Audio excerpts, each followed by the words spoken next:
बिस्मिल्लाहिर्रहमानिर्रहीम। सावल वॉइस में खुश आमदीद। आज मैं नई मालूमाती वीडियो लेकर आपकी खिदमत में हाजिर हुआ हूँ। जिन घरों में फ्रिज की सहूलत मौजूद नहीं है उनके लिए बेशतर अशिया को महफूज रखने में तंगी का सामना होता है। अंडे मौसम गर्मा में ज़्यादा देर तक महफूज रखना मुश्किल काम है।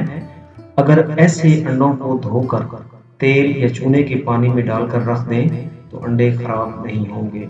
बाज़ औक़ात अंडे किसी भी गफलत से चटक जाते हैं। उन्हें उबालना हो तो मुश्किल का सामना रहता है, क्योंकि अक्सर अंडे गर्म होने के बाद टूट जाते हैं और उनकी सफ़ेदी पानी में दाखिल होकर ख़राब हो जाती है। ऐसे अंडों को उबालते वक्त पानी में नमक डालकर थोड़ा सा गर्म करें। चाय के डिब्बा में सफ़ेद पन्नी वाला जो कागज़ होता है, अंडा अगर ज़्यादा ही टूटा हुआ है तो उसे पन्नी में लपेट कर धागा बांध दें, फिर उबालें। अगर कम टूटे हुए हैं तो ठंडे पानी में डालकर एक बड़ा चमचा नमक मिलाकर हल्की आंच पर उबालें। अंडे बिल्कुल ख़राब नहीं होंगे। आपने बहुत जल्दी में अगर अंडा तलने की कोशिश की तो मालूम होगा कि अंडा फ्राई पैन की तह से चिमट चुका है। अब पहले इसे फ्राई पैन की तह से उखाड़िए, फिर खाइए। इस मसले से छुटकारा पाने के लिए जब आप फ्राई पैन में अंडा तलने लगें तो पहले इसमें थोड़ा सा नमक छिड़क दें।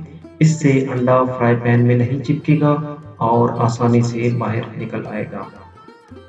अगर कहीं पहुंचना हो और भूख भी गजब की लगी हो तो फौरी तौर पर जो डिश तैयार की जा सकती है वो आमलेट है। इससे आपकी भूख को तस्कीन मिलती है और ग़िज़ाइयत भी। ख़वातीन आमलेट बनाते वक्त आम तरीक़ाकार इस्तेमाल करती हैं, जिसके बायस अमूमन आमलेट कम पड़ जाता है।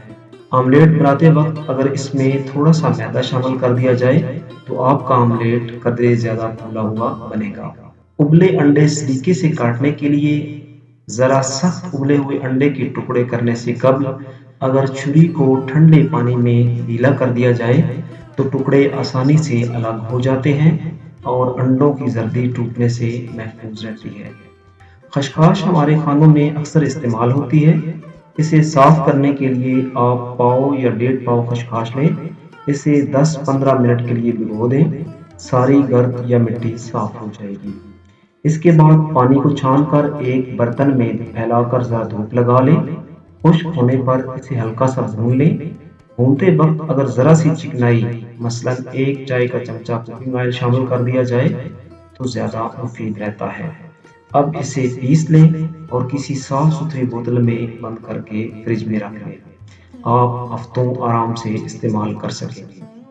दाल चावल बहुत जल्दी साफ करने के लिए आपको जितनी दाल पकानी है इसे किसी प्याले में डालकर अच्छी तरह से धो लें ताकि मिट्टी वगैरह निकल जाए।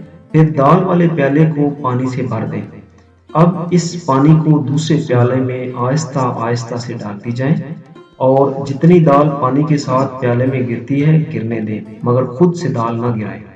जब पहले प्याले का सारा पानी दूसरे प्याले में चला जाए तो उसे वापस पहले प्याले में डाल दें, मगर दाल न जाने दें।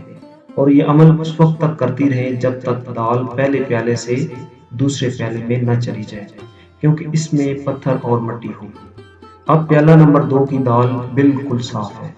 अगर आप मज़ीद तसल्ली करना चाहती हैं तो ये अमल दोबारा कर लें। इस पूरे अमल में आपके मुश्किल से 2 या 3 मिनट लगते हैं और आपका बहुत सा वक्त बच जाता है जो दाल चावल साफ करने में और चुनने में लगता है। अगर आपको मेरी वीडियो अच्छी लगे तो लाइक और शेयर करें। अगर मेरे चैनल को सब्सक्राइब नहीं किया तो प्लीज़ मेरे चैनल को सब्सक्राइब करें। और जल्द एक नई वीडियो के साथ आपकी खिदमत में दोबारा हाजिर होंगे। तब तक